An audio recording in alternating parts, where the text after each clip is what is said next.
قربانی کے دنوں میں صرف قربانی کے جانور کو یاد کرنا، قربانی کا جانور خریدا کتنے کا، اتنے کا، کتنے حصے، اتنے حصے، آپ کتنے کا لے کر آئے اور کون کتنے کا لے کر آیا، اس کے علاوہ کوئی چرچا نہیں۔ میں ببانگے دوہل کھل کر کہتا ہوں، اللہ کے اس گھر میں رب کعبہ کی قسم اسے ابراہیمی اداؤں کی ہوا نہ لگی، وہ نہیں جانتا کہ ابراہیمی ادائیں کہتے کس کو ہیں۔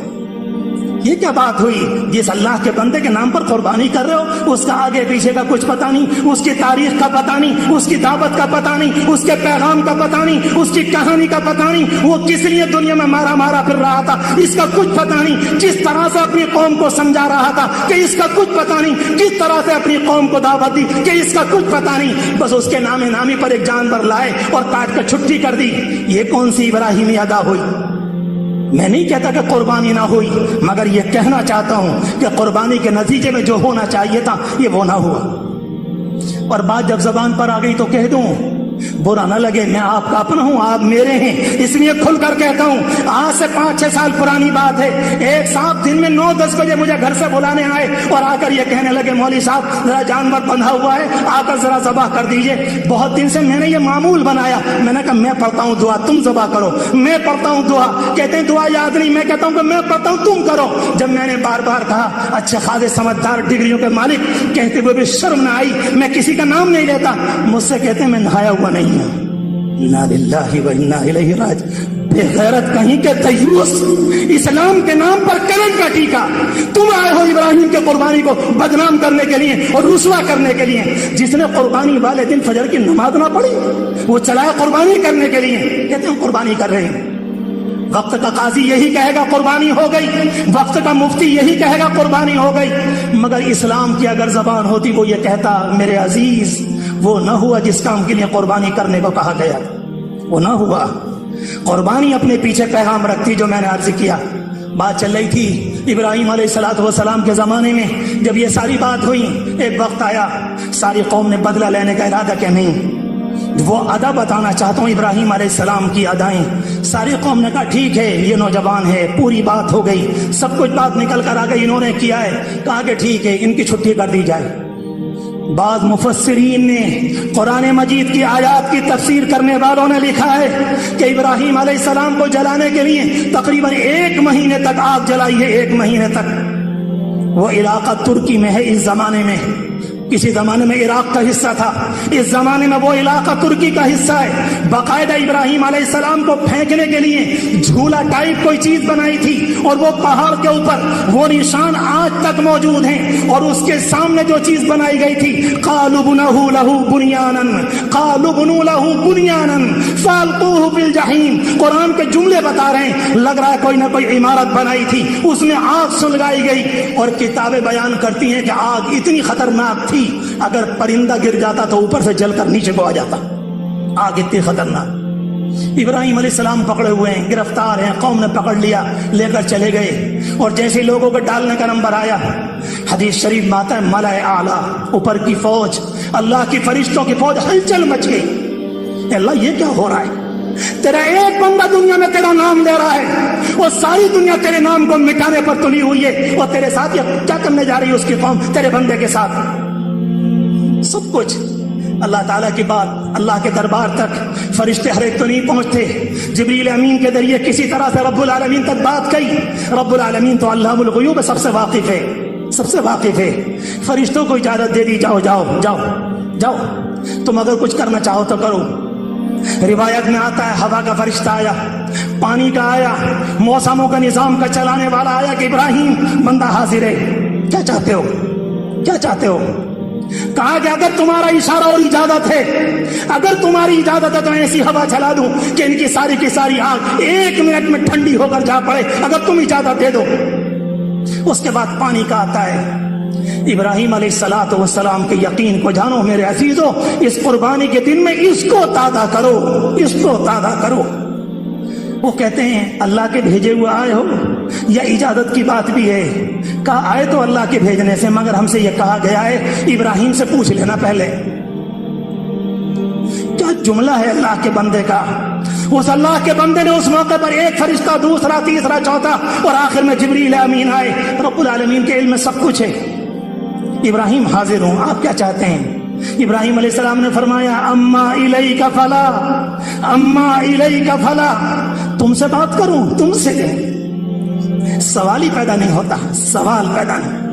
آج وہ اللہ ابراہیم کا امتحان لے رہا ہے۔ اس اللہ کو معلوم ہے کہ پکڑنے والوں نے پکڑ لیا، گرفتار کرنے والوں نے گرفتار کر لیا، آگ بھڑکانے والوں نے آگ بھڑکا دی اور پھینکنے کا جھولا تیار ہو چکا، وقت قریب ہے، مگر میرے اللہ کو سب کچھ معلوم ہے، اس سے کوئی چیز چھپی ہوئی نہیں ہے، وہ میری حقیقت سے واقف ہے، کچھ نہیں۔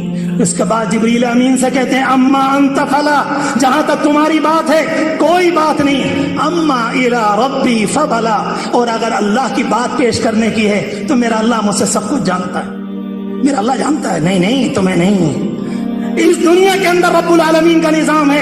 ابراہیم علیہ السلام کو یقین تھا اگر مالک چاہے سب کو تباہ کر دے، مالک چاہے زمین کو الٹ دے، مالک چاہے سب کو اندھا کر دے، مالک چاہے سب کے ہاتھ توڑ دے، مالک چاہے انہیں یہ نہ کرنے دے، مالک اگر چاہے تو یہ نہ کرنے دے، یہ نہ کرنے دے، یہ نہ کرنے دے۔ وہ سب کچھ جانتے تھے، جب اللہ کو سب کچھ پتا ہے، میں اپنے اور اللہ کے بیچ میں کسی کو کیوں لوں؟ یہ ہے قربانی کا سبق، یہ ہے قربانی کا سبق۔ اور اگر برا نہ لگے تو کہہ دوں یہ تو کبھی حاشیہ خیال میں بھی نہیں آتا، یہ تو کبھی حاشیہ خیال میں بھی نہیں آتا، کبھی ذہن و دماغ میں، کبھی خواب کے اندر بھی نہیں آتا کہ ایسا ہوتا ہے۔ اور اس کے بعد ان لوگوں نے لیا، ابراہیم علیہ السلام کو ڈالا، اور ابراہیم علیہ السلام آگ میں پہنچے، اور اللہ تبارک و تعالی جانتا ہے میرا بندہ ابراہیم، اس نے تو ہاتھ میری طرف بڑھایا ہے۔ اس لیے قرآن مجید کی آیت کو سنو، قرآن مجید کی آیت کو دل میں بیٹھاؤ۔ اس زمانے کے اندر، جس زمانے میں قوم لوط کو تباہ کیا، فرشتہ آیا زمین کو اٹھا کر تباہ کر دیا، کسی زمانے میں ایک چیخ ماری فرشتے نے آ کر اس قوم کو تباہ کر دیا، کسی موقع پر سیلاب آیا، کسی موقع پر کچھ کیا، لیکن جب ابراہیم علیہ السلام کے لیے آگ کو ٹھنڈا کیا، جبریل امین نے نہیں، فرشتوں نے نہیں، فرشتوں کے سردار نے نہیں، سارے ملائے اعلیٰ فرشتوں کی فوج نے نہیں، رب العالمین کہتا میرا ابراہیم میرے اشارے کے بغیر تیار نہ ہوگا۔ قلنا یا نار کونی،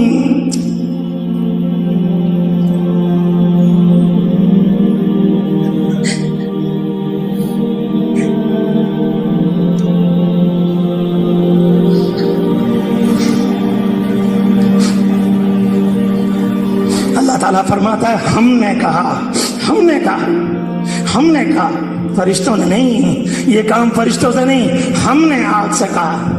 اللہ اکبر، کتنا پیار ہے اللہ تعالیٰ کو اپنے بندے ابراہیم پر۔ ہم نے آگ سے کہا کہ جاؤ ٹھنڈی ہو جا، بالکل۔ وہ سارا کیا ہوا، اس کے بعد مجمع بدل گیا، منظر بدل گیا، حالات بدل گئے، قصہ یہ ختم ہو گیا۔ ابراہیم علیہ السلام وہاں سے نکلے۔ قرآن مجید زبردستی کی داستان کو بیان نہیں کرتا، اور اس کے بعد اپنے شہر کو چھوڑ دیا۔ وہ سمجھ گئے یہاں جونک لگنے والی نہیں ہے، یہاں آسانی سے عقل آنے والی نہیں، یا انسانوں کے شعور کے درمیان فاصلہ ہے۔ یہ ساری باتیں کرتے کرتے وہاں سے آپ ہٹے، اور جب اپنے شہر کو چھوڑ کر گئے، عجیب و غریب جملہ قرآن مجید کہتا ہے انی مہاجر الی ربی۔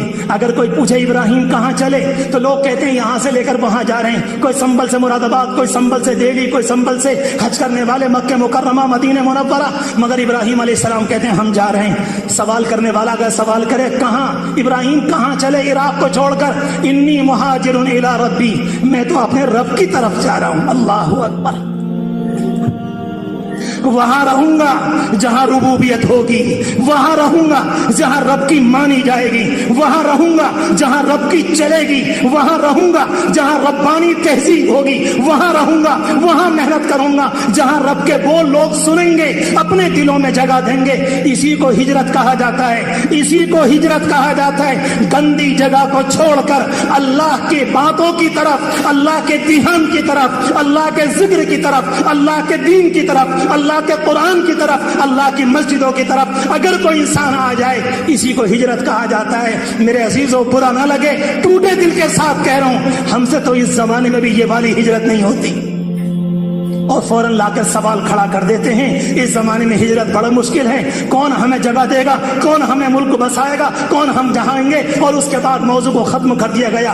نہیں، تم نے ہجرت کے مفہوم کو غلط سمجھا ہے، وہ بھی ایک حصہ ہے، مگر حقیقی ہجرت یہ ہے کہ گناہ سے ہٹ کر انسان نیکیوں میں آ جائے۔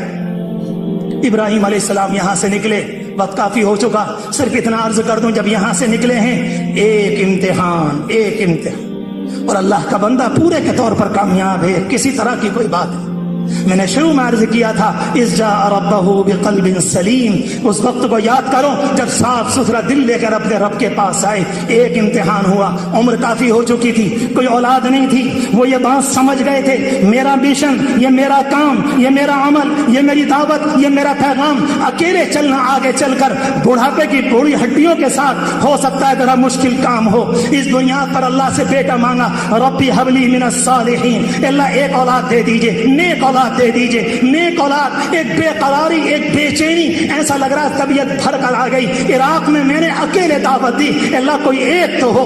رب العالمین نے بڑھاپے میں دعا قبول فرمائی، ایک نے ایک بچہ نصیب فرمایا۔ ابھی کچھ زمانہ ہوا تھا، بچہ کچھ بڑا ہوا، اللہ کی طرف سے بوڑھے کی آزمائش دوسری، اور رب العالمین فرماتا کہ ابراہیم اس کی ماں اور بچے کو لے کر جنگل میں چھوڑ کر۔ ہائے قربانی، کیا کہیں گے اللہ کے ہاں یہ جانور ہم سے، کیا کہیں گے؟ ہماری گردن کاٹنے کو تم نے ہماری ٹانگیں باندھ کر گردن توڑا دی، مگر تم بھی تو سوچو تمہیں انسانوں کے طریقے پر بھی چلنا آیا کہ نہ آیا؟ تم میں بھی کچھ انسانیت آئی کہ نہ آئی؟ ایک دن میں ہزاروں جانور، لاکھوں ایک نام پاک پر کاٹ دیے جاتے ہیں، ذبح کیے جاتے ہیں، قربان کیے جاتے ہیں، مگر اس سے پہلے کی کہانی ایسا لگتا ہے کہ پردوں میں چھپا کر رکھ دی کہ اس کا کچھ پتہ نہیں کہ یہ قربانی کی داستان کیا کہہ رہی۔ اکیلی ایک بات کا یاد رکھنا، یہ تو کوئی اچھی عقل مندی کی علامت نہیں۔ اس لیے میں نے عرض کیا تھا کہ اللہ تبارک و تعالی نے ابراہیم علیہ السلام کے پورے واقعے کو بیان کیا۔